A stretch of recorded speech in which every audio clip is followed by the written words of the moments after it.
ढोल ताशाला सुरुवात झाली ती ज्ञानप्रबोधिनी शाळेपासून झाली. पेंडसे सरांनी ते इनिशिएट केलं. त्यामुळे लहानपणापासून ढोल ताशा ही गोष्ट मी खूप जवळनं बघितली आणि तेव्हा खूप इच्छा असूनही मग मला मित्र वेड्यात कळायचे, काय वेडायच का, ढोल ताशा वगैरे मुलं जी खालच्या तुकड्यांमधली असतात ती करतात. श्रीमंत पेशवा बाजीराव मस्तानी नावाची सिरियल सुरू होती. बघ तुला वाटलं तर जाऊन ऑडिशन दे. मग मी गेलो, ND स्टुडिओला गेलो, तिथे ऑडिशन दिली. पुढचे मला आठवते त्याच्यानंतर मला वाटतं 8-10 महिने ती सिरियल चालू होती. ते 8-10 महिने मी गोटा करून घेरा ठेवून माझ्या ऑफिसला जायचो.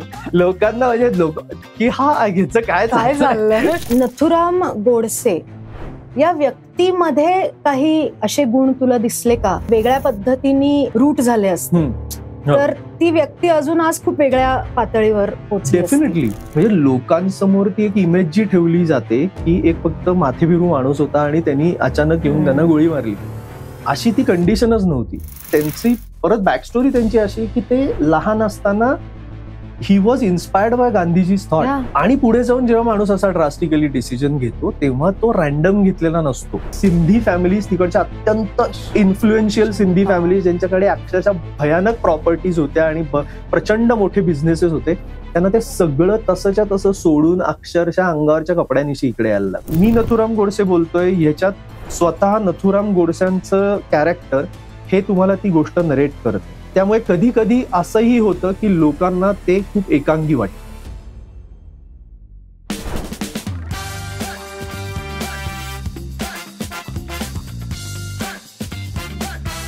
हाय, मी रीमा सदाशिव अमरापूरकर आणि मुक्काम पोस्ट मनोरंजनच्या या एपिसोडमध्ये आपल्याबरोबर एक अवलिया कलाकार म्हटलं तरी चालेल, असा अवलिया कलाकार बसलेला आहे, who loves exploring different genres and different characters. मी बोलतेय सौरभ गोखले बद्दल. हाय सौरभ. हॅलो. कसा आहेस? मस्त. ओके. सो सौरभ आपल्या सगळ्यांना माहिती झाला तो राधा ही बावरी, राईट? राधा ही बावरी मधला chocolate boy Saurabh. I still remember that Saurabh. पण हळूहळू सौरभ तू खूप इव्हॉल्व्ह होत गेलेला आहेस आणि सगळ्यात जी गोष्ट तुझी लक्षात राहते ती अशी की दरवर्षी गणपतीमध्ये तू रस्त्यावर उतरतोस आणि तू ढोल ताशा वाजवतोस. सो ये ढोल ताशा का क्या कनेक्शन है एग्जॅक्टली? हे कनेक्शन मला वाटतं माझं शाळेपासून आहे. ओके. कारण मी पक्का पुणेकर आहे आणि हे ढोल ताशा कल्चर मी अगदी लहानपणापासून अनुभवलंय. बेसिकली ढोल ताशाला सुरुवात झाली ती ज्ञानप्रबोधिनी शाळेपासून झाली. पेंडसे सरांनी ते इनिशिएट केलं आणि त्यानंतर 3 अजून शाळांनी ते कल्चर उचलून धरलं. त्याच्यापैकी एक नूतन मराठी विद्यालय, रमणबाग आणि गरवारे प्रशाला. तर मी नुमवीचा विद्यार्थी. त्यामुळे लहानपणापासून ढोल ताशा ही गोष्ट मी खूप जवळनं बघितली. फक्त मला त्याच्यात तेव्हा कधीच पार्टिसिपेट करायचा चान्स मिळाला नाही, खूप मनापासून इच्छा असूनही. कारण ना लहानपणापासून मी एक गोष्ट अनुभवली होती की आता शाळेत आमच्या ना A to Z अशा तुकड्या असायच्या. रिअली? हा. आणि ते म्हणजे 26 तुकडे एका वर्गाच्या? नुमवी भयंकर मोठी असल्यामुळे त्याच्यामध्ये प्रचंड म्हणजे अगदी मध्ये काही आता काही काही तुकड्या नसतील पण अगदी मग D पर्यंत आपण पकडून D पर्यंत होत्या. पण तिथे असताना A आणि B मधले हे साधारण थोडेसे जरा बरा अभ्यास करणारी मुलं आणि ती मंडळी त्यांना सेमी इंग्लिश. सो मी सेमी इंग्लिश या फॉर्मॅटमध्ये शिकलेलो आहे. तर AB तुकडीमध्ये मी थोडाफार अभ्यास एक साधारण 8वी पर्यंत बरा अभ्यास करत असल्यामुळे मी त्या तुकड्यांमध्ये होतो. आणि तेव्हा खूप इच्छा असूनही मग मला मित्र वेड्यात कळायचे, काय वेडायच का, ढोल ताशा वगैरे मुलं जी खालच्या तुकड्यांमधली असतात ती करतात. सो तसं असल्यामुळे ना खूप इच्छा असूनही तिथे कधी जाता आलं. पण ते खूप जवळनं अनुभवत होतो. पण गणेशोत्सवामध्ये म्हणजे शाळेचा पण गणपती असेल तर बाकी सगळं की त्या गणेशोत्सवाशी रिलेटेड डेकोरेशन असेल, त्याची मिरवणूक असेल, या गोष्टींमध्ये मी फुल ऍक्टिव्हली इन्व्हॉल्ड असायचो. मग त्या रथावर बसून ती गणपतीची मूर्ती मिरवणुकीच्या वेळेला धरणं आणि असं ते सगळं जवळनं अनुभवलेलं होतं. आणि शाळेमध्ये नाटक बिटक या गोष्टी मी रेग्युलरली करतच होतो. त्यामुळे हे बघत असल्यामुळे ना कुठेतरी ती मनापासून इच्छा होतीच की कधीतरी मला हे करायचंय. आणि इव्हेंच्युअली जेव्हा मी 2010 नंतर व्यावसायिक अभिनेता या ह्याच्या फॉर्मॅटमध्ये काम करायला सुरुवात केल्यानंतर, सिरियल थोड्याशा पॉप्युलर झाल्यानंतर मग मग तोपर्यंत ते ढोल ताशा कल्चर जरासं कमर्शियल ह्याच्याकडे आलेलं होतं. मग वेगवेगळी पथकं निर्माण झाली होती. शाळेचं पथक बंद झालं होतं, त्यातनं मग पुढे शिवगर्जना पथक सुरू झालं, ते खूप फेमस झालं. त्याच्यातनं काही पथकं निर्माण झाली. सो त्यांच्याकडनं काही वेळेला बोलावणं यायचं की तुम्ही आमच्या मिरवणुकीत या. सो ते केल्यानंतर आम्ही काही मित्र, म्हणजे आता वेगवेगळे ऍक्टर मित्र त्या मिरवणुकांमध्ये असताना मग आमचं कधीतरी एकदा बोलणं झालं की आपण वेगवेगळ्या ठिकाणी जातो तर आपण आपलं एक पथक का करू नये. आणि ते आवडलं आम्हाला की म्हणलं चला आता दिस इज द राईट टाइम आणि आपण आता हे करू शकतो आणि आता त्याचं स्वरूप पण बदललेलं आहे. बरोबर. मग आम्ही त्याला तो एक विचार सगळ्यांनी उचलून धरला आणि 2013 मध्ये त्याला ऍक्च्युली एक मूर्त स्वरूप आलं. मग सुरुवातीला त्याच्यात एक 7-8-10 लोक असतील इनिशियली. आणि आम्ही पहिल्यापासून एक गोष्टीबद्दल क्लिअर होतो की कुठल्याही पॉलिटिकल लीडरचं, पॉलिटिकल पार्टीचं असेल किंवा नगरसेवक वगैरे असतात किंवा अशा पद्धतीच्या कुठल्याही लोकांकडनं कुठली आर्थिक मदत वगैरे घ्यायची नाही. जे काय आपल्याला आपल्या खिशातनं पैसे घालून करता येईल तेवढं करायचं. त्याच्यातनं जर आपल्याला काही पैसे मिळाले तर त्याचं पुढे जर आपल्याला काही देता आले, कोणाला काही असं करता आलं तर बघूया. सो सुरुवातीला तशी सुरुवात केली. मग अनेक पथकातले मित्र होते वेगवेगळ्या शाळांमधले, रमणबागेतली काही मुलं होती. त्यांनी आम्हाला त्याच्या बाबतीत येऊन ट्रेनिंग देणं, कारण आम्हाला त्याचे आता काही पारंपरिक हात असतात. ताशा कशा पद्धतीने वाजवायचा, ताशा लीड कसा करतो, मग ढोल त्याच्याबरोबर कसे सिंक करायचे, ध्वजाचं कसं काय. सो हे काही मित्रांनी येऊन शिकवलं. मग तिथनं जी सुरुवात झाली ते आता 12 वर्ष कंप्लीट होतात कलावंताला आणि आता it has drastically change. Right. So शाळेत असताना तू पिअर प्रेशरला बळी पडलास. हो. आणि तू ढोलताशा वाजवला नाहीस आणि मग पुढे येऊन तू ढोलताशा वाजवलास. पण ऍज अन ऍक्ट्रेस तुझा जर प्रवास आपण पाहिला तर तू अजिबातच पिअर प्रेशरला बळी पडणाऱ्यातला ऍक्टर वाटत नाही. तू नेहमी वेगळ्या प्रकारचे रोल्स करत असतोस, चॅलेंजेस घेत असतोस आणि एक्सपेरिमेंट्स पण करत असतोस. आय रिमेंबर गांधी हत्या आणि हे नाटक होतं तुझं, राईट? सो मला एक प्रश्न जो पडलेला आहे तो असा की एकतर पिअर प्रेशर न मानणं किंवा मेरे मन को जो भाया वो मैंने किया, असं जे करणं आहे ते कुठून आलंय? कारण बघायला गेलं तर Radha Hi Bawari was it was like a daily soap आणि टिपिकल होतं ते. सो त्याच्यातून तू या स्टेजला कसा काय आलास की मला हे नेहमीच रन ऑफ द मिल नाही करायचं? पण मला वाटतं ना, मी पहिल्यापासनं म्हणजे स्वभावताच मी थोडासा, आपण ज्याला रिबेल काइंड ऑफ म्हणतो ना, तसा मी पहिल्यापासून आहे.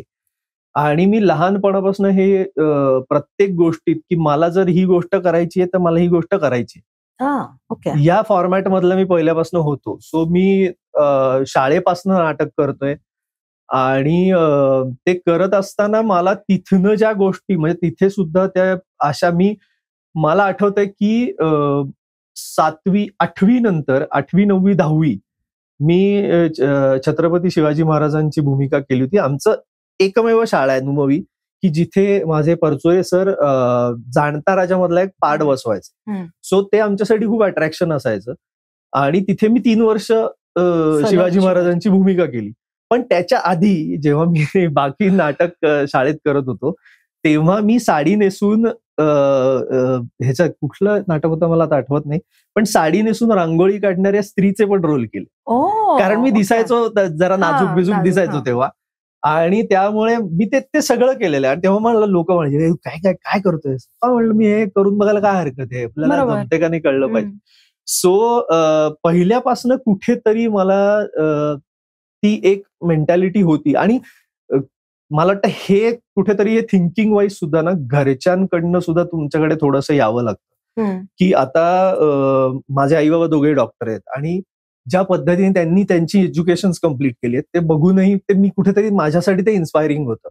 सो ते मला वाटतं ते कल्चरलीच माझ्याकडे येत गेलं. आणि प्लस मग इतिहासाची आवड, मग मला मिळालेले शिक्षक, त्यातनं मला हे कळत गेलं की कुठेतरी म्हणजे दरवेळेला काय होतं की तुम्ही एखाद्या प्रेशर किंवा एखाद्या फॉर्मॅटमध्ये बाबा हे जगन्मान्य आहे म्हणून तुम्ही हे करायचं, आणि नंतर पुढे गेल्यावर तुम्हाला असं वाटतं की यार तेव्हा हे करून बघायला पाहिजे, मग तेव्हा शक्य होतं तर आपण का नाही केलं. मग हे नंतर वाटण्यापेक्षा आता करून बघितलेलं काय वाईट आहे. हा कुठेतरी माझ्यात पहिल्यापासून हा माझ्याकडे थॉट असल्यामुळे मी माझ्या मनाला आवडेल ते, आणि मला कितीही रिस्की वाटलं तरी मी त्या गोष्टी करायच्या, हे मी पहिल्यापासून ठरवलेलं होतं. आणि नाटक करता करता मला आता मग शाळा झाली, कॉलेज झालं, त्यानंतर मी PGDBM केलं, मी मास कम्युनिकेशन केलं. त्यानंतर मी टाटा मोटर्सची एक कंपनी आहे, ताल मॅन्युफॅक्चरिंग सोल्युशन्स, तिथे मी काम करत होतो कॉर्पोरेट कम्युनिकेशनचं. सो त्याच्या आधी इव्हेंट्स केले होते, असं सगळं व्यवस्थित केलेलं होतं. आणि तेव्हा मी पॅरलली नाटक करत होतो. टाटा मोटर्सचा एक मोठा ग्रुप आहे कलासागर नावाचा, की जिथे त्यांच्या एम्प्लॉईजच्या मुलांसाठी किंवा एम्प्लॉईजसाठी सुद्धा एक तो प्लॅटफॉर्म देतात की जिथे यू कॅन परफॉर्म, तुम्ही काय. सो मी तिथे पण सगळे फॉर्मॅट्स, म्हणजे अगदी एकांकिका असतील किंवा अँकरिंग असेल, एकपात्री असेल, हे मी सगळं करायचो. आणि मला घरनं बेसिकली काय होतं, मला घरनं त्याच्यासाठी खूप सपोर्ट होता की हा क्रिएटिव्ह आहे, ह्याला करायचं, करू दे. आणि कधीच असं झालं नाही, आई बाबा दोघेही डॉक्टर असूनही त्यांनी माझ्यावर आणि भावावर असं कधीच प्रेशर आणलं नाही की नाही नाही तुम्हाला मेडिसिनला जायचंय किंवा या पद्धती. So we had a free hand. त्यामुळे हे करत असताना ना मला कुठेतरी ते क्षेत्र आवडायला लागलं. आणि माझ्यात ते रिबेलियस हे जरा असल्यामुळे आणि डिसिजन मेकिंग मी त्या बाबतीत अत्यंत स्ट्रॉंग असल्यामुळे, जेव्हा मी टाटा मोटर्सला तालमध्ये काम करत असताना मी एक हे केली होती, बजाजची ऍड होती, कॉर्पोरेट फिल्म होती, ती करत असताना माझ्याबरोबर प्रसन्न केतकर होते. ते म्हणले तू चांगलं काम करतोस, तू प्रोफेशनली का नाही विचार कर. म्हणलं मी जॉब करतोय आणि मला माहित नाही, म्हणलं माझ्याकडे काय माय फॅमिली बॅकग्राऊंड नाही किंवा काही नाही. त्यामुळे ते म्हणले मी तुला गाईड करतो, आता अशी अशी श्रीमंत पेशवा बाजीराव मस्तानी नावाची सिरियल सुरू होतीये, तर बघ तुला वाटलं तर जाऊन ऑडिशन दे. तर म्हणलं ठीक आहे. मग मी माझ्या इथे एक दिवस सांगितलं की मी एक दिवस येणार नाही. मग मी गेलो, ND स्टुडिओला गेलो, तिथे ऑडिशन दिली आणि तिथनं बाहेर पडलो. त्यांना ती खूप आवडली होती. ते बाहेर पडलो, म्हणलं आता काय होईल ते बघूया. तर त्यांचा मला इमिजिएटली फोन आला की तू मेन कास्ट मध्ये करशील का.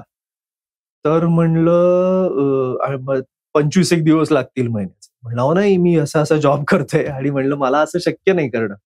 तर म्हणलं एखादा छोटा जर इंटरेस्टिंग रोल असेल तर मला सांगा की जे मला एक 3-4 दिवस महिन्यातले करता येऊ शकते.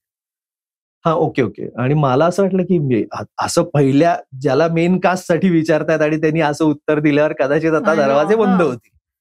पण ती लोक पण इतकी अमेझिंग होती की त्यांनी ते लक्षात ठेवलं की नाही ह्याला कुठेतरी आपण घ्यायचा.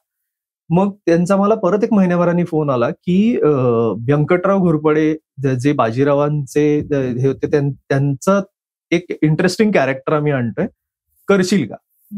म्हणलं किती दिवस लागतील. ते म्हणले 3-4 दिवस लागतील. म्हणलं ओके डन. ते म्हणले एकच कंडिशन आहे, गोटा करायला लागेल. म्हणलं ओके. मग मी पुढचे मला आठवते त्याच्यानंतर मी मला वाटतं 8-10 महिने ती सिरियल चालू होती. ते 8-10 महिने मी गोटा करून घेरा ठेवून माझ्या ऑफिसला जायचो आणि लोकांना म्हणजे की हा ह्याचं काय चाललंय. पण ते माझ्यासाठी खूप थ्रिलिंग होतं आणि मी ते करत होतो. आणि ते करत असताना मग मला हळूहळू जाणवायला लागलं की हे माझ्यासाठी this is going to work. मग मी तेव्हा जॉब स्विच केला आणि I went to KPIT Cummins. KPIT मध्ये मी कॉर्पोरेट कम्युनिकेशन्सला जॉईन झालो. आणि तिथे जॉईन झाल्यानंतर ना मी मग ते IT कल्चर ना असं सगळं एका 4 भिंतींच्या आड असतं. म्हणजे तुम्हाला अगदी पेन्सिल जरी हवी असली तरी यू हॅव टू मेल, आणि मग त्यांच्याकडनं ते येतं वगैरे. आणि मला ना असं व्हायला क्लॉस्ट्रोफोबिक व्हायला लागलं तिथे. आणि हा किस्सा मी खूप वेळेला लोकांना सांगितला की मी एकदा वॉशरूमला गेलो होतो आणि तिथे गेल्यानंतर तिथे 3-4 इंजिनियर होते आणि त्यांचं काहीतरी बोलणं चाललं होतं आपापसात. आणि त्यातला एक जण म्हणाला मी गेले 6 महिने बेंचवर आहे. तर एक जण म्हणाला मी 6 महिने मला डोकं वर काढायला वेळ मिळाला नाही, एवढं काम आहे की मी अक्षरशः माझी बॅग घेऊन इथेच येतो, ऑफिसमध्ये झोपतो, सकाळी उठून पंचिंग करतो कामाला. सो आणि मला असं झालं की नाही, हे लाईफ माझं नाही असू शकत. मी तिकडनं वॉशरूम मधनं निघालो. मी माझं रेजिग्नेशन टाईप केलं आणि मी त्या माझ्या बॉसकडे गेलो. म्हणलं ऐका ना, म्हणलं मला हे नाही करायचंय आणि म्हणलं मी सोडतो. आणि म्हणलं माझ्या डोक्यात ना इथे बसून आता माझं शूटिंग कधी आहे, नवीन काय करता येईल, ह्या दृष्टीने मी विचार करतोय. So I think this is unfair to your company. म्हणलं ज्याला मी तुमच्याकडनं पगार घेणार आणि मी तुमच्या इथे बसून जर मी भलत्या कामांचे विचार करत असेल तर मला पटत नाही स्वतःला. सो मला असं सोडायची इच्छा आहे. तर ही वॉज हॅपी. ते म्हणलं की पहिला माणूस म्हणे जो ऍब्स्कॉन्ड न होता, ज्यांनी आम्हाला येऊन सांगितलं की कशासाठी मला जायचं. सो हे झालं, मी घरी फोन केला, म्हटलं मी असं असं केलंय. तर घरचे अजूनच हादरले. घरचे म्हणले की तू असा डिसिजन घेतलायस? म्हणलं हो. तर मग ते म्हणले ठीक आहे, हरकत नाही, 2 वर्ष घे तुझ्यासाठी, आणि if you can settle down in that no problem, नाही तर गो बॅक टू तुझं एज्युकेशन जे आहे, you can go back to that. So मी तिथनं रिझाईन केलं आणि बरोबर 1.5 महिन्यानंतर मग मुंबईच्या वाऱ्या सुरू झाल्या, मग ऑडिशन्स देणं आणि हे. आणि मग मला काही अशा इंटरेस्टिंग ऑडिशन्स आल्या आणि तेव्हा मला त्याच्यातनं माझी पहिली लीडची सिरियल मिळाली, ती म्हणजे मांडला दोनगडीचा डाव. ती स्टार प्लसची, स्टार प्रवाहाची होती. आणि मग तिथनं ऍक्च्युअली सुरू झालं, आणि so it became very interesting. आणि तिथे सुद्धा गंमत अशी होती की तेव्हा माझा गोटाच होता, कारण मी जस्ट ही सिरियल माझी पॅरलली चालूच होती. आणि ती लोक पण आपल्या मला वाटतं ते नशिबात असलं की कसं होतं की मी तिथे गेल्यानंतर मी ऑडिशन दिली, मी गोटा होता, ते प्रॉपर लव्ह स्टोरी होती. मग त्यांनी आधी चॅनलकडनं 2-3 वेळेला ते रिजेक्ट झालं, कारण ह्याचं हा गोटाच आहे म्हणल्यावर ह्याला कसं काय.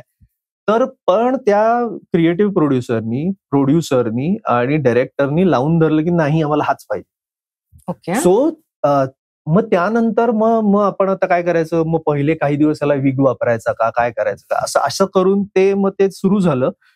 सो तो हेल्पिंग हँड सगळीकडनं मिळत होता. आणि मग तिथनं ते ऍक्च्युअली सुरू झालं. आणि मग ते हळूहळू पण ते कुठेतरी ना ती रिस्क घ्यायची ताकद तुमच्या स्वतःमध्ये पण लागते, किंवा तो ट्रिगर पॉइंट तुम्हाला कळायला लागतो की this is the trigger point, आणि हे आत्ता केलं नाही तर it is not going to happen ever. आणि बरेच लोकांना, म्हणजे माझ्या ओळखीतल्या पण अनेक लोकांना बघितलंय ना की पुढे गेल्यानंतर त्यांना असं वाटतं की यार त्या वेळेला मी हे करायला पाहिजे, आणि मग ते नंतर वाटून काही उपयोग नाहीये. मग ते तुम्ही फक्त त्याच्यावर चर्चा करता, ती वेळ गेली की गेली. मग तुम्ही ते एकदा करून बघा, त्यात तुम्हाला सक्सेस मिळेल नाही मिळणार ते भगवंतावर सोडून देऊ आपण, पण what ever you have in your hand is you can try. But that trying, तो रिस्क फॅक्टर घेण्याची ताकद तुमच्यात मेंटली असायला पाहिजे. आणि कुठेतरी मला वाटतं ती स्ट्रॉंगली माझ्यात होती आहे, त्यामुळे मी हे करू शकतो, नाहीतर पॉसिबल नाही. सो मला ना एक गोष्ट ही फार, आय एम व्हेरी क्युरियस की गांधी हत्या आणि मी असे, नथुराम गोडसे असेल, तू जेव्हा ह्या 2 नाटकांसाठी एवढा अभ्यास केलास, तेव्हा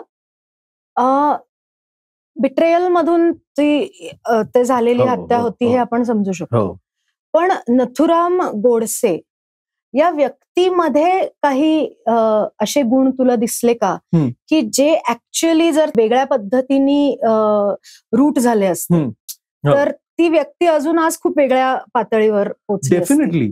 कारण काय होतं माहितीये का, म्हणजे जर तुम्ही त्यांच्याबद्दल नीट वाचलं ना, तो काय चिल्लर माणूस नव्हता.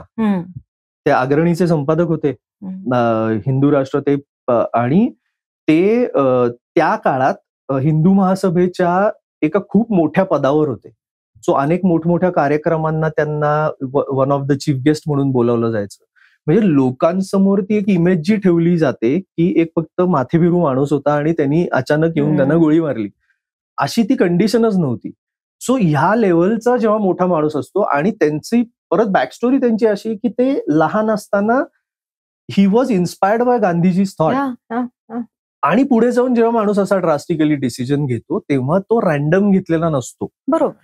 पण आता त्याच्यातला अजून एक फॅक्टर काय आहे की जर तुम्ही त्यांच्याबद्दल जर वाचलं तर कुठेतरी तुम्हाला हेही कळत जातं की त्यांच्या बरोबर जे काही मित्र जोडलेले होते, काही कदाचित त्याच्यात थोडेसे फ्लॉ असू शकतील, किंवा त्यांना बाकीच्या लोकांकडनं, आणि ते थोडेसे नाही म्हणले तर की एखादा माणूस हा जास्त हार्शली आपले विचार जर मांडत असेल तर कधी कधी खूप पॉलिटिकली सेफ खेळणारी लोक ही अशा माणसापासून थोडीशी लांब राहतात. म्हणजे त्यांना कळत असतं ह्याच्यात कॅलिबर आहे, पण नाही आता आपण ह्याच्यावर असोसिएट नको व्हायला, नाहीतर हे आपल्यासाठी रिस्की. म्हणून कदाचित त्या व्यक्तीबरोबर तेव्हा कदाचित त्यांना सांभाळून घेऊन त्यांना तो राईट गायडन्स मिळाला असता, किंवा त्या एका वेगळ्या पद्धतीने ते अग्रेशन चॅनलाइज झालं असतं तर कदाचित इट कुड हॅव बीन डिफरंट. पण मला वाटतं ते तसं झालं नाही, आणि म्हणून ते इतक्या टोकाला गेलं. आणि मला अजून एक अनुभव काय आला, नाशिकला आमचा एक प्रयोग होता गांधी हत्या आणि मीचा. तेव्हा मी तिथे गेलो आणि आमचा प्रयोग छान झाला. त्यानंतर ना एक हिंदी भाषिक कुटुंब माझ्याकडे आलं, सिंधी फॅमिली होती आणि ते मला म्हणाले की म्हणे आम्हाला मराठी समजत नाही, पण म्हणे आम्ही बघायलाही आलो होतो, म्हणजे आम्हाला म्हणजे मराठी बोलता येत नाही, आम्हाला कळतं तुम्ही काय मांडत होतात ते कळलं, पण आम्हाला बघायचं हे होतं की माझ्या पणजोबांनी किंवा माझ्या आजोबांनी जेव्हा ते तिकडनं आले तेव्हा आम्हाला ज्या स्टोरीज सांगितल्या होत्या त्या खऱ्या आहेत का. आणि मग ती लोक मला म्हणाली की तुम्हाला सांगू सर म्हणे हे तुम्ही हिंदीत करा, कारण इथल्या लोकांना याची व्हॅल्यू नाहीये. आम्ही ज्यांनी त्या नॉर्थ साइडच्या लोकांनी ज्यांनी भोगलंय त्यांनाच ते कळू शकतं, त्यांना ते इमोशन्स कळू शकतात आणि त्यांना ह्या व्यक्तींनी केलेल्या ऍक्शन मागची भावना कळू शकते. बाकी इथे नाही करणार, इथे तुम्हाला त्याचा विरोधच होणार आहे. बरोबर. आणि ते आहे, दॅट इज द फॅक्ट. महाराष्ट्रात ते त्या पद्धतीने तुम्हाला होतं तसं, पण त्यामुळे मला वाटतं कुठेतरी एक तो हे होता, तो मला मांडायला आवडला, मला ते करायचंच आहे असं मला वाटतं. Okay, good.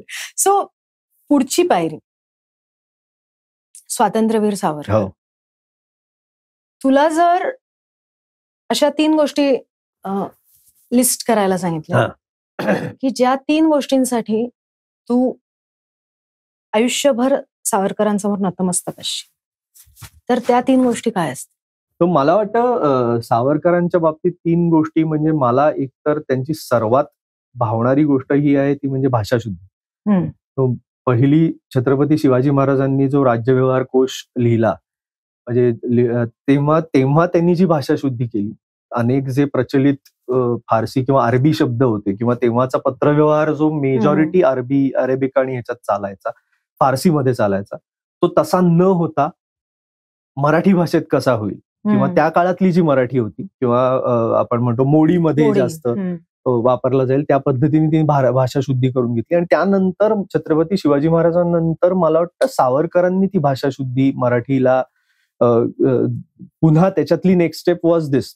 कारण महापौर वगैरे आपण हे जे शब्द आता ऐकतो किंवा वापरतो ते अनेक लोकांना माहितही नसतं की ते सावरकरांनी कॉइन केलेले शब्द आहेत. सो कुठेतरी ती गोष्ट फार महत्वाची आहे की जी सावरकरांनी आपल्याला दिली, महाराष्ट्राला दिली, मराठी भाषेला दिली. त्याच नंतर मला असं वाटतं की मी जे आता हे खूप वर्षांपूर्वी मी ऐकलं होतं आणि आता मला परत ते अनुभवायला मिळालं की 17व्या वर्षी त्या माणसानी छत्रपती शिवाजी महाराजांवर आरती लिहिली. आणि इट वॉज फॅब्युलस. कारण आता मी वेब सिरीज शूट करत असताना ती आरती आम्ही त्यात शूट केली आहे आणि त्याच्यातली गंमत अशी आहे की त्यांचं म्हणणं हे होतं की देवदेवतांची आरती तुम्ही करता, तुम्ही त्या देवदेवतांना पाहिलेलं नाही. ज्या व्यक्तींनी तुमच्यासाठी एवढा लढा दिला, ज्यांनी महाराष्ट्रासाठी एवढं बलिदान दिलं, ती व्यक्ती तुम्हाला इतिहासातनं माहिती आहे, ती इथे स्वतः होती, तर आपण त्या व्यक्तीला देवतेच्या ठिकाणी त्याची पूजा का करू नये, त्याची आरती का करू नये, म्हणून त्यांनी छत्रपती शिवाजी महाराजांची आरती लिहिली. आपण 4 ओळ्या पण आपल्याला लिहिणं जड जातं. कुठेतरी मला वाटतं ह्या मंडळींना हे गॉड गिफ्ट होतं की त्यामुळे हे घडू शकतं, नाहीतर हे फार अवघड आहे. म्हणजे छत्रपती शिवाजी महाराज असतील किंवा हे सगळे महापुरुष आहेत ना, हे कुठेतरी मला वाटतं हे दैवी चमत्कार आहेत असं मला चक्क वाटतं. ही नॉर्मल माणसं नाहीत. म्हणजे आपण आता आपल्याला एक सवय लागली की आपल्याला कुठलीही व्यक्ती आवडली की आपण त्याला साधारण गॉड ऑफ हे गॉड ऑफ ते असं म्हणण्याची आता ती खूप साधी पद्धत आहे. पण ही खरंच दैवी शक्ती असलेली मंडळी होती. आणि सावरकरांच्या अजून अनेक गोष्टी अशा आहेत की लोकांना बेसिकली हे माहित नसतं की पतित पावन मंदिर लोकांसाठी निर्माण करणं की जिथे प्रत्येक जाती व्यवस्थेतली लोक येऊन त्या तिथे दर्शन घेऊ शकतात, त्यांना कुठल्याही प्रकारची आडकाठी होत नाही, तिथे कोणी तुम्हाला तुमची जात, तुमचा धर्म विचारत नाही. हे करून दाखवणारा माणूस, हे बोलणारे खूप जण असतात पण करून दाखवणारे व्यक्ती फार कमी असतात आणि त्यापैकी मला वाटतं स्वातंत्र्यवीर सावरकर होते. त्याच्याच बरोबर सर्व जाती धर्माच्या लोकांबरोबर, म्हणजे आता त्या काळातली जी पद्धत आपण पाहिली तर XYZ मंडळी XYZ लोकांबरोबर जेवत नाही किंवा तसं ती पद्धत नाही, ती प्रथा नाही. पण सावरकरांनी हा पायंडा पाडला की सगळ्यांना एकत्र घेऊन ते तशी जेवणं लोकांची ठेवायची आणि सर्व गावातल्या लोकांना जमा करून त्यांच्या बरोबर ते पण ह्या गोष्टी करायला एक भयंकर डेअरिंग लागतं आणि त्या काळात ते करणं. परत मला अजूनही आणि सगळ्यात प्रचंड त्यांच्याबद्दल आदर वाटणारी गोष्ट अशी आहे की जेव्हा ते लंडनला गेले, मग ते काय कॅलिबरचे असतील आणि त्यांच्याबद्दल ब्रिटिशांना किती भीती वाटत असेल की तेव्हा ते लंडनला गेले, तेव्हा त्यांच्या हायर एज्युकेशनसाठी गेले होते, म्हणजे साधारण 17, 18, 20 वर्षाचे फार असतील. पण त्यांच्या मागे भारतापासनं लंडनमध्ये सगळीकडे त्यांच्या मागे गुप्तहेर लावण्याची गरज ब्रिटिश सरकारला वाटू शकते, म्हणजे तो काय कॅलिबरचा माणूस असेल. बरोबर. त्यांनी ज्या पद्धतीने 1857 स्वातंत्र्य समर असेल किंवा ही पुस्तकं लिहिली ज्याच्यावरनं इन्स्पिरेशन घेऊन अनेक क्रांतिकारकांनी त्यांच्या ऍक्टिव्हिटीज पुढे नेल्या. ती पुस्तकं लिहिणं म्हणजे मी मध्ये त्यांचं एक पुस्तक वाचायचा प्रयत्न करत होतो, म्हणजे खरंच प्रयत्नच म्हणेन मी, कारण त्यांचं हिंदुत्व नावाचं एक छोटंसं पुस्तक आहे, अगदी छोटंसं आहे, की सावरकरांची हिंदुत्वाची संकल्पना काय हे बेसिकली. पण ते वाचताना ना अक्षरशः दम लागतो, इतकं ते कॉन्सेप्ट वाईज, म्हणजे कॉन्सेप्ट सोपी आहे पण त्यांची जी भाषा आहे ना, ज्या पद्धतीने ते मांडणं, एक वाक्य साधारण 4 ते 5 ओळींचं, आणि पण ह्याच्यासाठी वेगळं कॅलिबर पाहिजे, हे साध्या येऱ्या गबाळ्याचं काम नाही. त्यामुळे ह्या काही गोष्टींसाठी मला म्हणजे कायम नतमस्तकच आहे, याच्यापुढे काही. तुला गांधी हत्या आणि तू नथुराम गोडसे बोलतोय, हे पण नाटक तू करतोस. सो गांधी हत्या आणि तू याच्या मागचं नेमकं तुला म्हणजे आकर्षण पॉइंट काय आहे? मला वाटतं एकतर ती आपल्या रिसेंट इतिहासामधली सगळ्यात शॉकिंग घटना होती. कारण ज्या व्यक्तीला महात्मा अशी उपाधी दिलेली होती आहे, त्या व्यक्तीला त्यांचाच पूर्वी जो फॉलोअर होता त्यांनी पुढे जाऊन एका ड्रास्टिक डिसिजन नंतर त्यांची हत्या करणं, हा जो एक जी घटना होती ती अजूनही लोकांसाठी तेवढी शॉकिंग आहे जेवढी तेव्हा असेल. पण त्याच्यातले अनेक गोष्टी ह्या दाबून ठेवण्यात आल्या होत्या, त्या आपल्यासमोर आल्या नाहीत, लोकांसमोर आल्या नाहीत. आणि त्यातल्या काही गोष्टी जसं जसं मी वाचन केलं, जेव्हा ते नाटक माझ्याकडे आलं, ते वाचन केल्यानंतर मला असं वाटलं की ह्या गोष्टी या जनतेसमोर येणं गरजेचं आहे. जरी त्या आता तितक्या दाबून ठेवलेल्या नसतील, की बाबा नथुराम गोडसेंचं जे कोर्टमधलं स्टेटमेंट होतं किंवा त्यांचं जे 55 कोटींचे बळी हे जे पुस्तक आहे, किंवा अजून 2-4 त्याच्याबद्दल अनेक गोष्टी लिहिल्या गेलेल्या आहेत. आता प्रखर श्रीवास्तव म्हणून एक सिनियर जर्नलिस्ट आहेत, त्यांनी हेराम नावाचं गांधी हत्या प्रकरणावर त्याचं सखोल हे रिसर्च असलेलं एक पुस्तक आहे, ज्याच्यात हे सगळं आहे आणि डॉक्युमेंटेड फॅक्ट्स आहेत. असं काही नाही की लोकांचे अंदाज किंवा तर्कवितर्क आहे. तर या डॉक्युमेंटेड फॅक्ट्स असलेलं जे पुस्तक आहे, जे आत्ता रिसेंटली आले, पण आतापर्यंत त्या फॅक्ट्स लोकांसमोर तेवढ्या उघड पद्धतीने नव्हत्या. सो कुठेतरी मला तो ड्रायव्हिंग फोर्स होता की कॉईनची एक बाजू तर तुम्हाला लोकांना माहिती आहे, लोकांसमोर ठेवली गेली वर्षानुवर्ष, कॉईनची दुसरी बाजू लोकांसमोर फारशी आणली गेलेली नाही. तर मला तो एक ड्रायव्हिंग फोर्स होता, कारण मी नथुराम गोडसे बोलतोय हे नाटक तर अनेक वर्ष गाजलेलं होतं, खूप कॉन्ट्रोव्हर्शियल झालेलं होतं, आणि ते झालेलं असताना दुसरं त्याच विषयावरचं नाटक एका वेगळ्या पद्धतीने मांडलं गेलेलं हे प्रेक्षकांसमोर येणार होतं.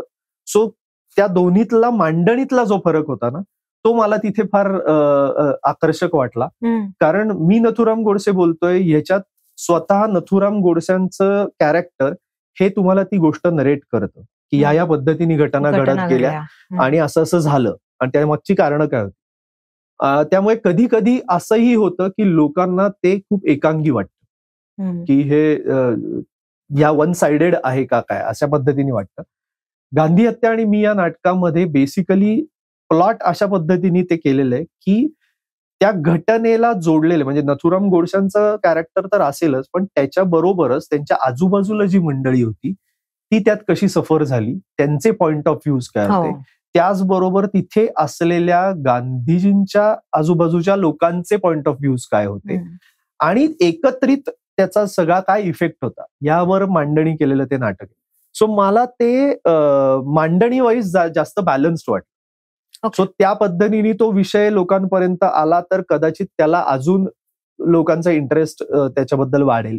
बेसिकली कुठलंही नाटक करताना, ऐतिहासिक नाटक करताना मला असं वाटतं की निदान हे नाटक बघून माणसाला पुस्तक उघडायची इच्छा झाली ना तरी आपण जिंकलो. की बाबा तुम्ही वाचा, काय तुम्हाला तो इंटरेस्ट डेव्हलप होण्याची कपॅसिटी जर त्या नाटकात असेल, त्या विषयात असेल, तर तो माझ्यासाठी खरं तर ड्रायव्हिंग फोर्स आहे. त्यामुळे आणि सगळ्यात महत्वाचं म्हणजे नाण्याच्या दोन्ही बाजू या कळल्याच पाहिजे. ऍब्सोल्युटली.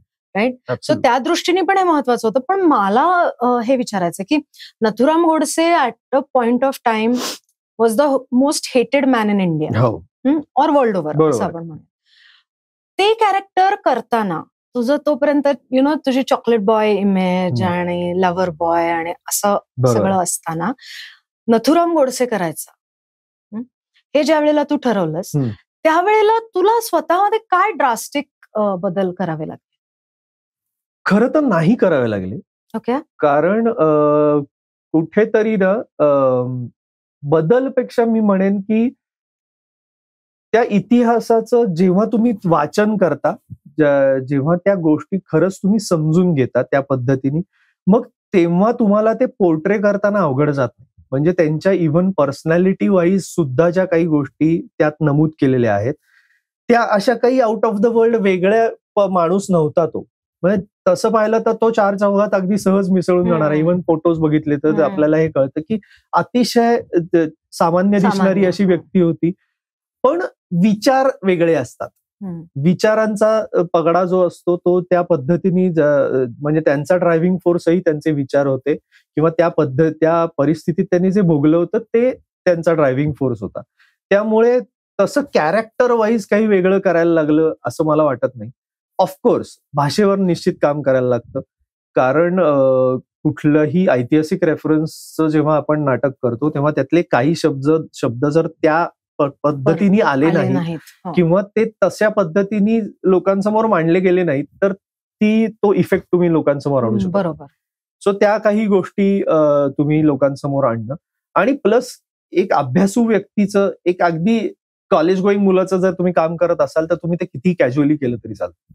ऐतिहासिक कुठलंही कॅरेक्टर तुम्ही करताना तुम्ही त्यातले रेफरन्स जर इकडचा रेफरन्स इकडे टाकलात तर ते फेल जातं. बरोबर. त्यामुळे तुम्हाला कुठेही तिथे कुठल्याही कलाकाराला ती लिबर्टी नसते की हे मी वाक्याच्या ऐवजी माझ्या मनाचा मी काहीतरी भलतंच बोलेन, हे तुम्ही करू नाही शकत. बरोबर. सो मला वाटतं कुठेतरी त्या पद्धतीने स्वतःला अगदी पर्टिक्युलर काम करण्याची सवय लावून घेणं या गोष्टी, आणि महत्वाचं म्हणजे कॅरेक्टरसाठी काम करण्यासाठी ते वाचन माझ्यासाठी फार महत्वाचं होतं. कारण तिथे तुम्हाला ती कॅरेक्टर्स कळतात, कारण ही माणसं ऍक्च्युअली जगलेली आहेत, ही फिक्टिशियस कॅरेक्टर्स नाहीत. म्हणजे इव्हन त्या दोन्ही नाटकांमधले गांधीजींची भूमिका करणाऱ्याही मुलाला तेवढंच वाचन करायला लागलं असेल जेवढं मला करायला. ऑफकोर्स. त्यामुळे मला वाटतं कुठेतरी लकीली आपल्याकडे गांधीजींचे व्हिडिओज अनेक अवेलेबल आहेत. सो त्याला कदाचित त्यांची हालचाल म्हणा, त्यांची बोलण्याची पद्धत, हे सगळं करताना व्हिज्युअली तुम्हाला रेफरन्सेस असू शकतात. सो व्हिज्युअल रेफरन्सेस या बाबतीत मला तरी नव्हता, पण त्याचा फार उपयोग होतो. सो तो अभ्यास महत्वाचा असतो. तर सावरकरांचं कॅरेक्टर करताना तुला काय मेहनत घ्यावी लागली आणि काय काळजी घ्यावी लागली? महत्वाचं म्हणजे सावरकरांचे व्हिज्युअल रेफरन्सेस असल्यामुळे मला एकतर फिजिकल अपिअरन्सवर मला काम करायला लागलं डेफिनेटली, कारण मला ते वजन कमी करायला लागलं आणि या गोष्टी तर करायला लागल्याच. परत मी म्हणेन भाषेवर काम करणं, कारण तुम्ही त्यांची जर भाषणं ऐकली तर त्यांची भाषा, त्यांची बोलण्याची पद्धत ह्या खूप अशा म्हणजे काय म्हणतो आपण धारदार त्याला एक, आणि लकीली काय ह्या लोकांना पाहिलेली काही लोक माझ्या ओळखीत आहेत. म्हणजे माझी एक आजी आहे जिनी स्वतः SP कॉलेजच्या ग्राउंडवर वगैरे अशा ठिकाणी सावरकरांची भाषणं ऐकलेली आहेत. त्यामुळे ते कशा पद्धतीने बोलायचे किंवा कशा पद्धती. आता लकीली माझा अजून एक मित्र आहे प्रसाद पुरंदरे, म्हणजे बाबासाहेब पुरंदरांचे चिरंजीव. सो बाबासाहेब पुरंदरे लहान असताना सावरकरांबरोबर अनेक काळ होते. सो त्यांनी मला काही काही गोष्टी सांगितल्या की सावरकरांच्या सवयी काय होत्या किंवा खुर्चीत ते कशा पद्धतीने बसायचे. अशा अनेक गोष्टी होत्या की ज्याच्यावर वर्क करायचा प्रयत्न केला.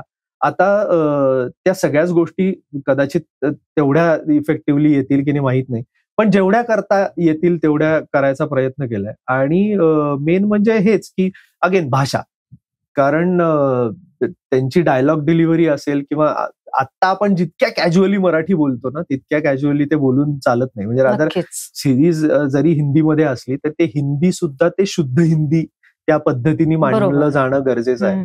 सो या सगळ्या गोष्टींची जरा काळजी घेऊन आणि परत लकीली काय योगेश सोमण ज्यांनी ती लिहिली आहे त्यांनी दिग्दर्शित केली आहे, तो त्यांनी त्याचा सावरकरांवरचा प्रचंड अभ्यास आहे. सो त्याच्या गायडन्स खाली हे मी प्युअरली केलं, कारण त्याला अनेक छोट्या गोष्टींवर त्यांनी खूप बारकाईने अभ्यास केलाय. सो त्यांनी मला ते गाईड केलं.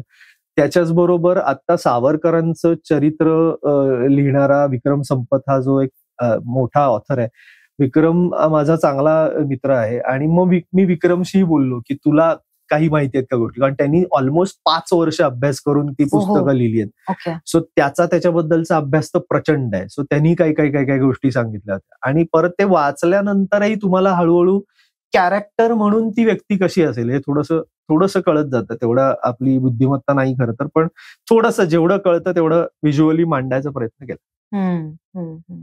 आणि काळजी काय घेतली? काळजी जे आता आपण बोलताना भस्कन मध्येच इंग्लिश शब्द वापरतो किंवा जितक्या कॅज्युअली आपण हातवारे करतो, जितक्या कॅज्युअली आपण मुवमेंट्स करतो, ही लोक. आणि एक तर काय होतं, मला एक जाणवलेली गोष्ट ही होती की त्या व्यक्तींना तेव्हा बाकीची कुठली डिस्ट्रॅक्शन्स नव्हती, जी आता आपल्याला प्रचंड डिस्ट्रॅक्शन्स. अगदी. सो सोशल मीडिया, फोन्स असतील किंवा इव्हन बाकी कुठली सोशल डिस्ट्रॅक्शन्स पण असतील, त्या काळात ती डिस्ट्रॅक्शन्सच नव्हती. त्या काळात त्यांच्या समोर एकच ध्येय होतं, ते म्हणजे आपल्या देशाला स्वतंत्र करायचंय. बरोबर. त्यामुळे ते इतके फोकस्ड होते. सो तो फोकस तिथे कुठेतरी स्क्रीनवर आणणं हा एक खूप महत्वाची गोष्ट होती. सो त्या दृष्टीने ती काळजी की तो फोकस हल्लेला नाही वाटला पाहिजे कुठे, किंवा ते कॅरेक्टर कुठेही कॅज्युअल वाटलं नाही पाहिजे. बरोबर. प्रत्येक बोलण्यात, प्रत्येक डायलॉग डिलिव्हरीच्या बाबतीतही त्याच्या मागचा विचारही तुम्हाला त्या अगदी 10 सेकंदाचा डायलॉग असेल, पण त्या 10 सेकंदामधनही तुम्हाला त्या एका वाक्यामध्ये त्यांचा मागे किती विचार आहे हे कळण्याची गरज आहे. बरोबर. सो आता त्याच्यात सिरीजमध्ये काही ठिकाणी त्यांनी लिहिलेल्या कविता असतील त्या ते बोलतात, किंवा काही ठिकाणी ते लिहित असताना ते स्वतः ते बोलतायत, पण ते तुम्हाला त्याचे अर्थ, आता कसं आहे, सावरकरांनी लिहिलेल्या, आता अगदी छत्रपती शिवाजी महाराजांची आरती जरी असली तरी तू वाचलीस तरी पटकन तुला त्याचा अर्थ कळेल याची गॅरंटी नाही, आपल्याला नाही कळू शकत. सो तो पूर्ण अर्थ, म्हणजे कुठलंही वाक्य, समजा मला असं वाटलं की हे वाक्य ना याच्या मागचा अर्थ आपल्याला कळल्याशिवाय डिलिव्हर नाही करायचं, तर ही मला सवय, लकीली मी ज्ञानेश्वरांची भूमिका केली होती तेव्हा मला ती सवय लागली. कारण त्याच्यात त्या ज्या ज्ञानेश्वरीतल्या ज्या ओव्या होत्या त्या डिलिव्हर करताना मी ही काळजी घ्यायचो की मी आधी त्यांना फोन करायचो आणि त्यांना विचारायचो की मला या ओवीचा शब्दाचा अर्थ सांगा. तुम्हाला त्याचा अर्थ माहित नसेल ना तर तुम्ही ते नुसतं वाक्य बोललात तर ते समोरच्याला कनेक्टच होत. बरोबर बरोबर. सो ही काळजी मात्र मला घ्यायला लागली. सो सावरकरांची पण वाक्य, त्याच्या मागचा त्यांचा थॉट हा समजून घेऊनच आम्ही क्रुशियल डायलॉग जेव्हा त्यातले असतील तेव्हा त्याची बॅकस्टोरी काय आहे या वाक्यामागची ही समजून घेऊन मग त्यामुळे ह्या काही गोष्टी फार पर्टिक्युलरली कराव्या लागतात. God, must have been a task. Interesting task. Of course. पण आणि चॅलेंजिंग फॉर अन ऍक्टर. दुसरं एक असं चॅलेंज होतं जे तू सिम्बामध्ये कॅरेक्टर केलं होतंस, ते म्हणजे अनएक्सपेक्टेड होतं ते की तू हे असं कॅरेक्टर करशील. So tell us about the experience, Rohit Shetty बरोबर काम करण्याचा एक्सपिरियन्स. ब्रिलियंट. कारण एक तर सांगू का, तो पहिला माणूस आहे की म्हणजे मी अशा डायरेक्टरला बघितलंय की ज्याच्यानं आपण त्यांच्या बरोबर काम करताना आपल्याला कळतं की ह्या माणसाच्या डोक्यात फिल्म रेडी आहे. अच्छा, ओके. त्यांना कट टू कट माहित असतं मला हे कसं दिसणार आहे व्हिज्युअली, आणि ते त्याच्या पलीकडे तुम्हाला जाऊ देत. मग त्याच्या पलीकडे ते सांगतात की ह्याच्या पलीकडे जाऊच नकोस, कारण ह्याच्या पलीकडचं मला नकोच आहे. बरोबर. त्यामुळे कधीही ना तुमचा एफर्ट वेस्ट जातोय असं तुम्हाला कधीच वाटणार नाही. आणि he is so honest about his work की एकतर बऱ्याच वेळेला असंही होतं की डायरेक्टर जरी असला तरी बऱ्याच वेळेला शॉर्ट्स कदाचित त्यांचे असोसिएट घेतात किंवा असं अनेक ठिकाणी आपल्याला बघायला मिळू शकतं. रोहित सर स्वतः प्रत्येक शॉट ते स्वतः घेतात. वाव. आणि त्यांची म्हणजे मला ती काम करण्याची पद्धतच एवढी आवडली ना. एक तर जेव्हा आता आमचा सिक्वेन्स असेल एखादा, आता तो जेलमधला माझा सिक्वेन्स आहे, तो त्याच्या आधी त्यांचं 2 दिवस 3 दिवस जे काय लाइटिंग असेल ते लाइटिंग करायचे. त्यानंतर त्यांची अख्खी एडिट्सची टीम यायची. अख्खी एडिट्सची टीम त्या अख्ख्या सीनची रिहर्सल करायची. ती रिहर्सल ते शूट करतात. ओके. ते शूट केलेली रिहर्सल ते एडिट करतात.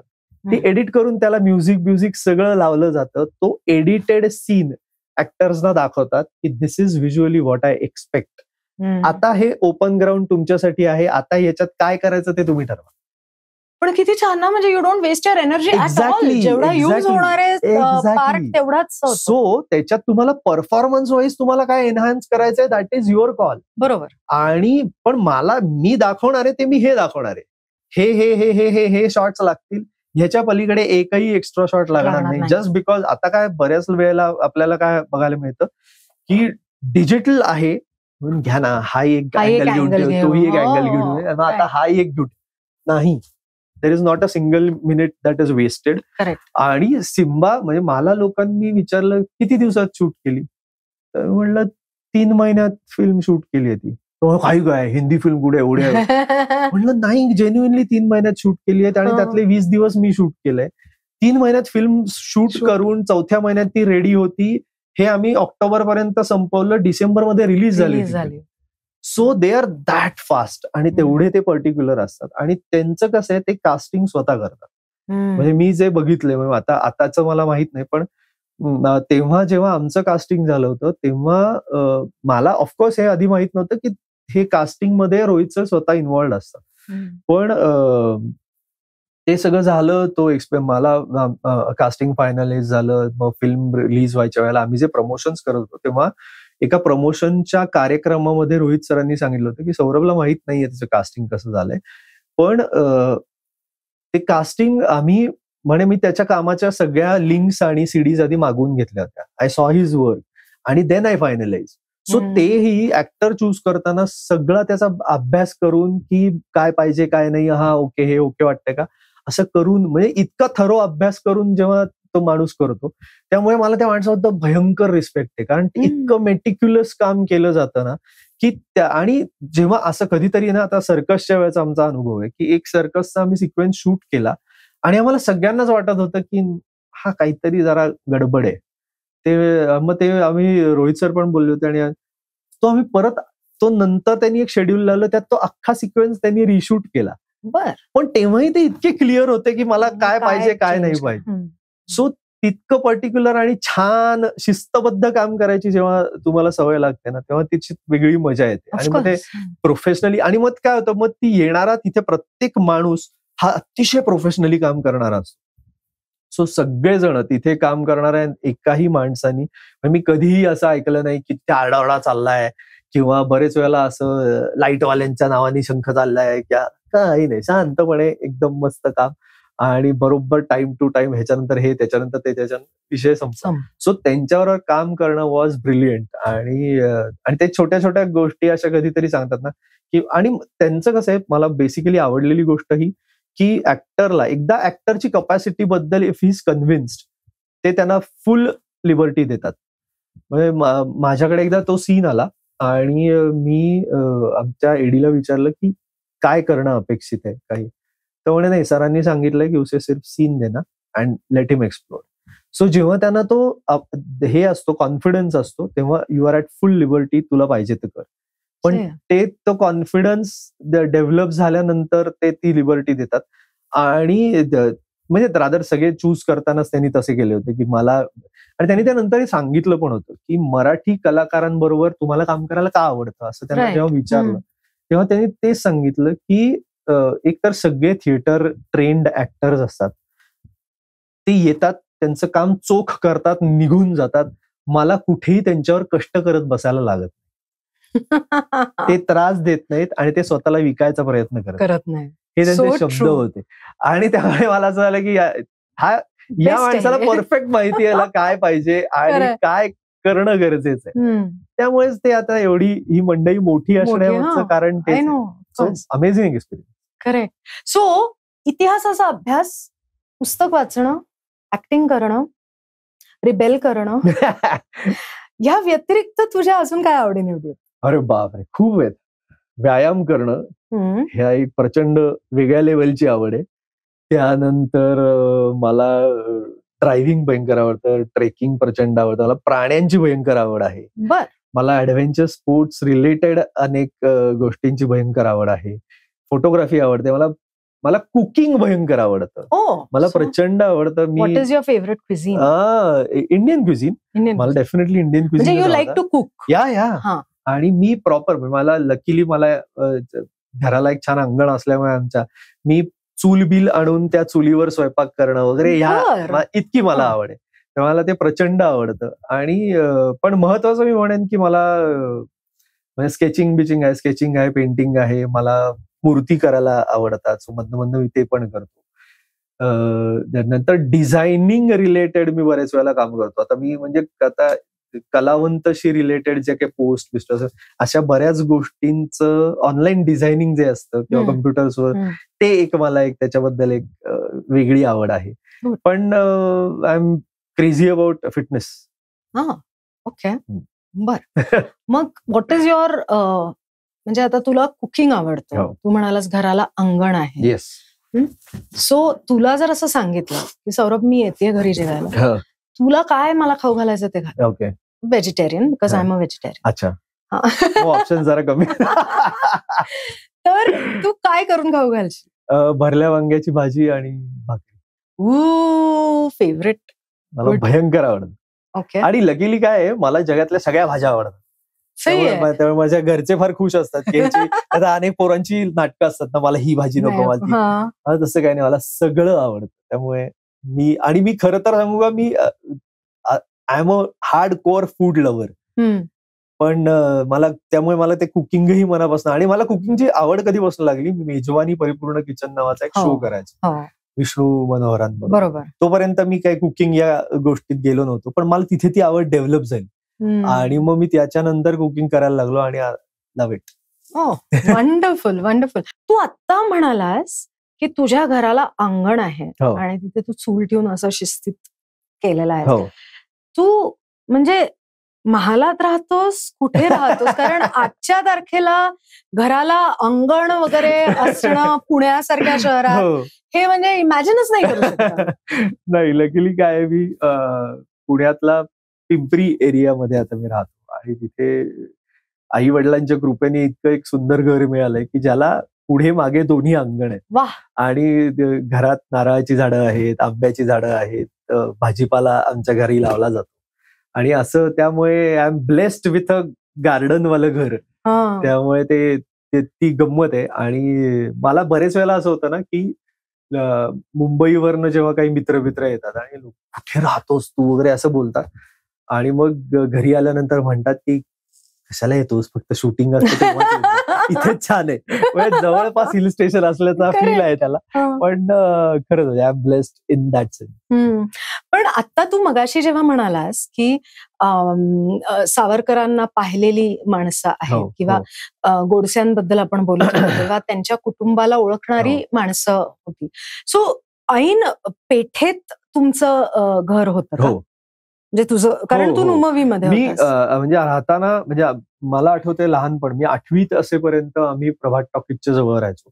सो प्रभात टॉकीजच्या लाईन मध्ये आमचा वाडा होता पूर्वी, गोखले वाडा, जो माझ्या जन्माच्या 1 वर्ष आधी रोड वाइंडिंग मध्ये गेला. कारण आता जेवढा आपण बाजीराव रोड बघतो तो एक्झॅक्ट त्याच्या अर्धा होता. आणि त्याच्या अर्ध्या इथपर्यंत आमचं वाड्याचं पुढचं अंगण होतं. आणि त्यामुळे तो वाडा रोड वाइंडिंग मध्ये गेल्यानंतर 81 साली माझा जन्म झाला. पण तोपर्यंत मग तिथे बिल्डिंग झाली होती. आणि त्यामुळे मी वाडा पाहिलेला नाही, तो वाडा मी फोटोमध्ये पाहिलाय. पण माझं बालपण त्या भागात गेलंय. त्यामुळे शाळा म्हणजे मला शाळेची घंटा घरी ऐकू यायची. मग मी घरातनं निघायचो आणि शाळेत जायचो. सो एक शाळा, छोटी शाळा ही घराच्या डायगोनली अपोजिट होती आणि एक लाईन मध्ये पलीकडे. त्यामुळे 8वी पर्यंत तरी मी तिथे राहिलोय. त्यानंतर मग आमचा इकडचं आता जिथे राहतो ते घर बांधून होईपर्यंत मग आम्ही सिंहगड रोडला राहत होतो, चतुशृंगीच्या जवळ राहत होतो. पण मोस्ट ऑफ मला माझ्या लहानपणीच्या ज्या सगळ्या आठवणी आहेत त्या प्रॉपर बाजीराव रोड, आप्पा बळवंत चौक या एरियात. आणि माझ्या असं ऐकिवात आहे की तुमचा जो वाडा होता त्याच्यामध्ये असं खूप घबाड वगैरे होतं. गभाट नाही, पण मी आता ह्या सगळ्या म्हणजे मी आई-बाबांकडनं, आजी-आजोबांकडनं ऐकलेल्या गोष्टी आहेत. पण आमच्या घरात एक अतिशय सुंदर शिसवीचा देव्हार आहे, देवघर आहे. आणि जे मी वर्णन ऐकलंय त्याप्रमाणे खाली देवघराची वेगळी जागा होती, वेगळी खोली होती जिथे देवघर होतं. आणि पूर्वी जर तुला आठवत असेल, म्हणजे तूही कदाचित ऐकलं असेल, की अनेक जुन्या वाड्यांमध्ये ना भिंतीमध्ये बळद असायची गोष्टी जपून ठेवायला आणि अशा आहे. तर बाबांनी मला सांगितलं होतं की आता आमच्या देवघरात जे देव आहेत ते त्यांना घराच्या भिंतीतल्या एका बळदात सापडले होते. बर. सो त्याच्यात एक सूर्ययंत्र आहे, एक मंगळ यंत्र आहे, असं ते जे सगळं आहे ते आणि त्याच्यातही असं काहीतरी आहे की त्यांना त्या भिंती जवळ आल्यानंतर एक वेगळं काहीतरी फील व्हायचं का त्यांना काहीतरी ऐकू यायचं असं. मला आता मी तेवढं नीट आठवत नाही मला, पण मग त्यामुळे त्यांनी ते बळद त्यांना सापडलं. मग त्यांनी त्याच्यात हात घालून बघितलं, त्यांना ती एक पेटी सापडली ज्याच्यात हे सगळे देव. आणि आमच्या घरात शंकराची पिंडी तर पहिल्यापासूनच आहे. म्हणजे इतकं ते म्हणजे मी आता फोटो दाखवल्याशिवाय त्याची गंमत करणार नाही. पण शिसवीचा देव्हारा जो पूर्ण डिस्मॅन्टल होतो, म्हणजे त्याचा प्रत्येक पार्ट वेगळा होतो. आणि जुने पेशवाई म्हणजे माझ्या माहितीप्रमाणे इट इज मिनिमम 300 वर्ष जुना, एवढा तो जुना देव्हारा आहे. त्यातली शंकराची पिंडी आहे आणि बाकीचे जे देव आहेत त्या पितळी सगळ्या मूर्ती आहेत. आणि त्याच्यात एक माझी पर्सनल भयंकर आवडती मूर्ती, एक उभी हनुमानाची मूर्ती आहे आमच्याकडे, एक बाळकृष्ण आहे आणि एक गणपती आहे जो उजव्या सोंडेचा आहे, पण तो बुद्धिविनायक. म्हणजे सिद्धिविनायक राईट साईडला ज्याची सोंड असते त्याला सिद्धिविनायक म्हणतात. ती जर सोंड वर वळलेली असेल तर तो सिद्धिविनायक असा म्हणतात. आणि त्याची ती सोंड जर खालच्या हाताकडे वळलेली असेल तर त्याला बुद्धिविनायक म्हणतात. हे मला आता रिसेंटली कळलंय, कारण मला प्रश्न होता की या मूर्तीला नक्की म्हणायचं काय. कारण असं अनेक वेळेला बोललं जातं की घरातल्या तुमच्या देवघरात उजव्या सोंडेचा गणपती असू नये, किंवा तो असला तर त्याचं सोहळं फार कडक असतं, किंवा त्याची पूजा एका विशिष्ट पद्धतीने करावी लागते. तशीच आमच्या घरात अतिशय व्यवस्थित त्याची पूजा केली जाते, पण तो बुद्धिविनायक. सो या काही गोष्टी फार युनिक आहेत त्या ह्याच्यातल्या, आणि फार पूर्वीपासनं या आमच्याकडे आहेत आणि आम्ही ते जपतोय. कारण त्याचं ते फार व्हिज्युअलीच इतकं सुंदर आहे ना की तिथे गेल्यानंतर एक वेगळी एनर्जी फील होते. नक्कीच. आणि ते म्हणजे ही फिलिंग बघ ना की 300 वर्ष जुनं आहे, म्हणजे नक्कीच माझ्या खापर पणजोबांनी पण ह्याच्यासमोर हात जोडलेले असणार. आणि ते जे एक जेनेटिकली आपल्याला एनर्जी मिळते ती वेगळीच असते. म्हणजे इव्हन कुलदेवतेला जर आपण गेलो तर ही भावना की अरे कोणता तरी आमचा कुळातला पुरुष इथे अक्षरशः त्यांनी माथा ठेवला होता, टेकला होता. That feeling gives you a lot of, gives you goosebumps actually. So तसं मला तुला हे विचारायचंय की महाराष्ट्राचं आराध्य दैवत आपण विठोबा म्हणतो, बरोबर? सो तुला जर अशी कधी वेळ आली की तुला नामस्मरण करायचं, तू कोणत्या देवाचं? मी गणपती बाप्पा आणि Hanuman. Yes. Hanuman is good for mental health also, right? म्हणजे ताकद देतो ना तो आपल्याला, मेंटल आणि शारीरिक दोन्ही आहे ना. आणि मला वाटतं शंकराचे भक्त तर सगळेच असतात, त्यामुळे ते. सो मला सांग की तू ज्या व्यवसायात आहेस त्याच्यामध्ये बरेच उतार चढाव हे सुरूच असतात आपल्या व्यवसायात कायम. तर जेव्हा वर आपण चढत असतो तेव्हा काही वाटत नाही, पण ज्या वेळेला प्लॅटो येतो किंवा खाली थोडंसं खाली जातो त्यावेळेला मन अस्वस्थ होतं, कटथ्रोट कॉम्पिटिशन तर असतेच, इन्सिक्युरिटी असते. त्यावेळेला तू तुझं मानसिक स्वास्थ्य आणि आरोग्य हे कसं जपतोस? मला वाटतं मला अनेक गोष्टी त्याच्यात हेल्प करतात. कारण ऍज यू राईटली सेड की अत्यंत व्हॉलटाईल असं फील्ड आहे, अत्यंत रिस्की. कारण ह्याच्यात अनेक लोक यायला घाबरतात याचसाठी की इथे शाश्वती कशाचीच नाही. बरोबर. पण दोन तीन गोष्टी मला याच्या बाबतीत खूप मदत करतात. एक म्हणजे मला फिटनेसची आवड असल्यामुळे तिथे एक म्हणजे it is as good as meditation. व्यायाम करणं, जिम मध्ये व्यायाम करणं आणि ओव्हरऑलच फिटनेसवर काम करणं, ह्यानी तुम्हाला एक मेंटली तुम्ही खूप स्टेबल राहता. त्याचबरोबर लकीली मला वाचनाची प्रचंड आवड असल्यामुळे तिथे एकदा तुम्ही त्या झोनमध्ये गेलात ना की तुम्हाला अजून म्हणजे मला उलट कधी कधी काय होतं माहितीये, मला आता हे उलट कळायला लागलं की मला जिथे मध्ये जर समजा गॅप मिळाली, आता मला असं कळलं की अरे बरेच दिवस आपल्याकडे बहुतेक आत्ता काही नाही होत, आपण करणार नाही होत, तर मी हल्ली काहीतरी शिकायच्या मागे लागतो. जसं मला मध्ये एकदा असा मोठा एक ड्राय स्पेल होता की जेव्हा ज्या साधारण 8-10 महिन्यामध्ये मी असं फार काही कॉन्क्रीट करत नव्हतं किंवा माझ्याकडे काय फारसं येत नव्हतं, तेव्हा मला फार इच्छा होती की इतिहास तर आवडतो वाचायला, मग आपल्याला ऐतिहासिक साधनं वाचता आली पाहिजे काहीतरी. सो मी भारत इतिहास संशोधक मंडळात गेलो आणि मोडी लिपी शिकलो. सो ते शिकलो, त्याच्याबरोबर फारसी शिकलो. सो ती एक नवीन आवड मला लागली की त्यामुळे ना तुम्ही कुठे ते लक्ष, तुम्हाला जर असं वाटलं की आता मला कदाचित एक ड्राय स्पेल येणार आहे कदाचित, तर त्याच्यात ते कुठे डायव्हर्ट करायचं किंवा कुठे चॅनलाइज करायचं हे तुम्हाला कळलं तर त्याचा कदाचित फार चांगला उपयोग होऊ शकतो. पण अर्थात हे मला तसंही मी म्हणेन की हे मला अजून आता लेटच कळलंय त्या मानाने. आधी कळलं असं तर अजून छान झालं असतं. पण ठीक आहे, देर आहे दुरुस्त आहे असं म्हणायचं. पण त्याचा तो एक उपयोग होतो. सगळ्यात महत्वाची गोष्ट मी अगदी पर्टिक्युलरली करतो ते म्हणजे I disconnect my self from social media completely. मला ते एक इतकं डिप्रेसिंग गोष्ट यासाठी आहे कारण जर तुमच्याकडे समजा काही काम नसेल, तुम्ही सोशल मीडियावर जर लोकांची फ्लॉन्ट करणारी जर रील्स आणि जर या गोष्टी पाहिल्यात तर तुम्हाला ना एका वेगळ्या डिप्रेशन मध्ये तुम्ही जाऊ शकता की अरे इसका तो अच्छा चल रहा है, मेरा तो कुछ नहीं चल रहा. या झोन मध्ये जायचंच नाही, तिकडे गेलाच नाहीत ना तुम्ही, तिकडनं डिस्कनेक्ट केलं ना. जेव्हा कोविड प्रकरण आलं होतं तेव्हा मी हे पर्टिक्युलरली करून बघितलं की तेव्हा मी तो जो एक मोठा कालखंड होता त्याच्यात I had completely disconnected from social media. हो, म्हणजे ज्या कालखंडात लोक सोशल मीडियाकडे वळली तेव्हा मी त्याच्यातनं कम्प्लीट कट ऑफ केलं होतं. तेव्हा मी अजून एक गोष्ट पूर्ण कट ऑफ करायला शिकलो, ते म्हणजे न्यूज बघायच्या. कुठल्याही पद्धतीची न्यूज बघायची नाही, काही गरजच नाही. कारण त्या न्यूज त्यामुळे मला आवड काय, मला वर्तमानपत्र वाचायला आवडतं, हातात घेऊन वाचायला मजा येते. ते खरं असेल खोटं असेल ते आपण त्याच्यात नको शिरायला. पण मला मी ते सोशल मीडियापासून खूप लांब आहे. मी एक चांगली गोष्ट माझ्यासाठी माझी अंगवळणी अत्यंत पाडून घेतलेली ती म्हणजे मी शूटिंग करत असलो, मी नाटक करत असलो किंवा मी कुठेही असलो तरी माझे फोन्स माझ्याजवळ कधीच नसतात. मग मी दिवसभर समजा मी नुसता बसलो असेल, माझा शॉट रात्री लागणार असेल तरी माझे फोन्स हे व्हॅनिटीमध्ये लॉक केलेले असतात, मी ते हातात आणत नाही. मग तिथे तुम्हाला उघड्या डोळ्यांनी आणि उघड्या कानांनी वाचायला मिळतं, तुम्हाला लोकांशी बोलायला मिळतं, 4 गोष्टी बघायला मिळतात. कोणी काय लाइटिंग करताना काही वेगळं करतंय का किंवा इतर माणसं काम करताना काय पद्धतीने करतात. हल्ली नाहीतर तुम्ही कधीही बघितलं, शूटिंगच्या इथे पण बघितलं की शॉर्टकट झालं की सगळेजण फोनवर असतात. करेक्ट. सो मी हे लकीली, आणि हे मी सुरू कधी केलं हेही सांगतो. मी नथुराम गोडसे बोलतोय हे नाटक करायला जेव्हा घेतलं तेव्हा त्याच्या तालमीपासून मी याला सुरुवात केली की फोन्स गाडीत ठेवून द्यायचे, ते आणायचेच नाहीत.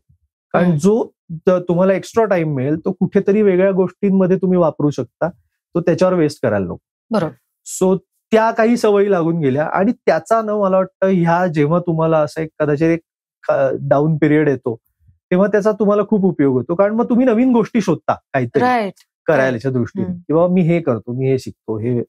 आणि मग जेव्हा तुमच्या नशिबात लिहिलेलं असतं ते काम येणार असतं ते तेव्हा येत असतं. पण मधला टाइम मग वेस्ट होत नाही जिथे तुम्ही मेंटली खचू शकता.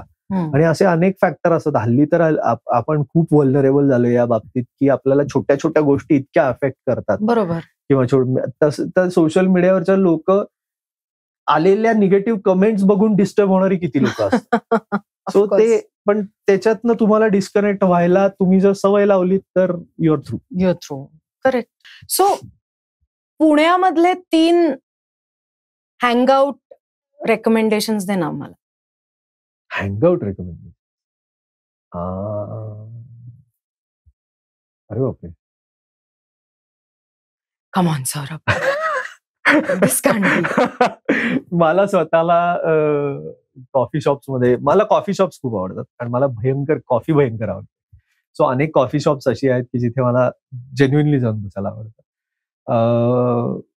रुपाली मला one of my favourite spots. मला कॉफी तिथली खूप आवडते. त्यानंतर IMDR कॉलेजचं जे कॅन्टीन आहे ते खूप छान आहे, मला ते मनापासून खूप आवडतं.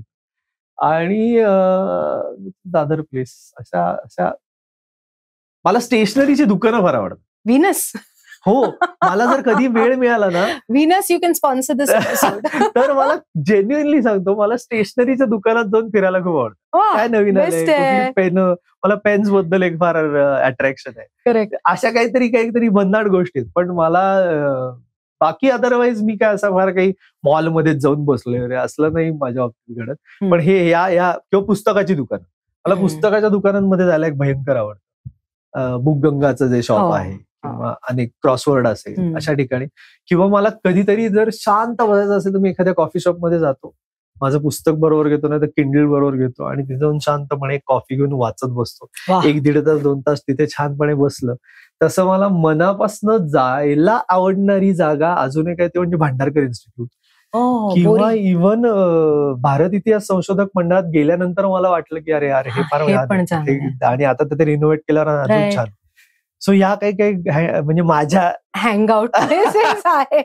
ओके, ठीक आहे. So with all this now we come to the last segment, ज्याचं नाव आहे स न विवी. ओके. सप्रेम नमस्कार विनंती विशेष.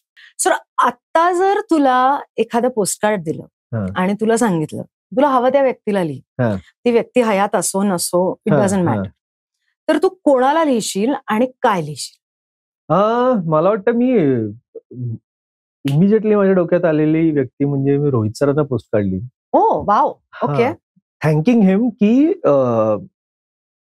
मला त्यांनी एक वेगळ्या पद्धतीचं, अत्यंत शिस्तबद्ध पद्धतीने कसं काम करावं ह्याचं एक शिक्षण मला त्यांच्यामुळे, त्या सिम्बा फिल्ममुळे मला मिळालं. कारण इतकं छान शिस्तबद्ध आणि पूर्ण विचार करून एखादी फिल्म करताना त्याच्या मागे, आपल्या लोकांना फिल्म बघितल्यानंतर लोक पटकन क्रिटिसाइज करतात, पण त्याच्या मागे किती थॉट असतो, त्याच्या मागे प्रीवर्क किती असतं, हे मी पहिल्यांदा मला जेन्युइनली बघायला जवळून आणि अनुभवायला मिळालं. ते मला वाटतं तिथे मिळालं. कारण बऱ्याच वेळेला बाकी ठिकाणी काम करताना ना असं कुठेतरी वाटत राहतं की यार फार ढिलाई आहे कशी, असं तुम्ही ना असे खूप पर्टिक्युलर पाहिजे, कोणाचाही एवढासा वेळ इकडचा इकडे वाया नाही गेला पाहिजे, या पद्धतीने जर काम करता आलं तर काय मजा येईल. पहिल्यांदा मला तिथे अनुभवायला मिळालं. सो मला वाटतं कुठेतरी I will thank him for giving me that experience. जरी माझ्यासाठी तिथला stint was a small one, पण ज्या पद्धतीने he takes control of the project, he designs it, he conceptualises it, त्यांना ते दिसत असलेलं समोरच्याला कळतं आणि ते त्या पद्धतीने तुमच्या समोर येतं. हे मला तिथे बघितल्यानंतर मला असं वाटतं की त्याच्यातनं मला फार गोष्टी शिकायला मिळाल्या की उद्या पुढे जाऊन मी एखादी गोष्ट केली तर डेफिनेटली त्या सगळ्या गोष्टींचा विचार करून त्या पद्धतीने डिलिव्हर करायचा मी प्रयत्न करेन. Wonderful, unexpected, wonderful. Rohit sir, please, you just heard what he thinks, right? So, आणि you're most welcome on our show as well. No, I was just being cheesy. So, Saurabh, आज तू इथे आलास आणि आपल्या गप्पा छान रंगल्या. अनेक विषय असे आहेत ज्याच्याबद्दल आपले मे बी वेगवेगळे व्ह्यूज असतील, पण तुझी बाजू किंवा तू ज्या पद्धतीने विचार करतोस ते ऐकून थोडस विचार करायला प्रवृत्त झाले. सो इथून पुढच्या तुझ्या ऍडव्हेंचर्सला आणि जे काही रिबेलियन करायची आहे त्याला खूप खूप शुभेच्छा आणि all the best. Thank you so much. मला खूप दिवसांनी मी ऍक्च्युली पॉडकास्ट वर यायचा निर्णय घेतला, कारण मी जनरली असं झालं होतं की नाही करायचेत मला पॉडकास्ट. कारण बरेच वेळेला असाही एक अनुभव येतो की तुम्ही बोलता एक, त्याच्या कटावेस बंद दुसरं येतं आणि मग ते काहीतरी वेगळंच होतं. पण आपण खूप दिवस बोलत होतो आणि मी म्हणलो पण होतो की सावरकरांवरची वेबसिरीज आल्यानंतर पण त्याला अजून थोडासा वेळ असल्यामुळे सो आय थॉट की नाही, आता राईट प्लॅटफॉर्म करायला हरकत. सो मी माझ्या मनाला येईल ते बोललेलं आहे, त्याच्यातनं कोणाला दुखवायचा माझा काही हेतू नाही. जर काही वाईट बीट वाटलं असेल तर सॉरी, मनापासून. डिस्क्लेमर आलेला आहे. कारण मी डेंजर बोलतो.